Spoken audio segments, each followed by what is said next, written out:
Hello viewers, welcome back to my channel. আজকে আমি তোমাদের সামনে নিয়ে চলে এসেছি যারা ক্লাস 8-এ পড়ছো তাদের জন্য তাদের জিওগ্রাফির চ্যাপ্টার 8-এর কিছু ইম্পর্টেন্ট কোশ্চেন নিয়ে। তাহলে এই চ্যাপ্টারে রয়েছে ভারতের প্রতিবেশী দেশসমূহ ও তাদের সঙ্গে সম্পর্ক। এই চ্যাপ্টার থেকে আমি কয়েকটি গুরুত্বপূর্ণ কোশ্চেন তোমাদেরকে বলে দিচ্ছি, তোমরা অবশ্যই ভালো করে পড়ে নেবে। তাহলে 76 নাম্বার পেজ বের করো।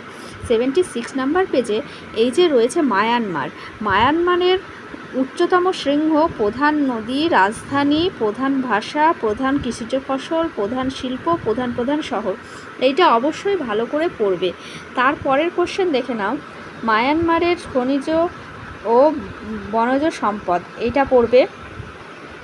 পরের কোশ্চেন দেখে নাও, শ্রীলঙ্কার উচ্চতম শৃঙ্গ, প্রধান নদী, রাজধানী, প্রধান ভাষা, প্রধান কৃষিজ ফসল, প্রধান শিল্প, প্রধান শহর।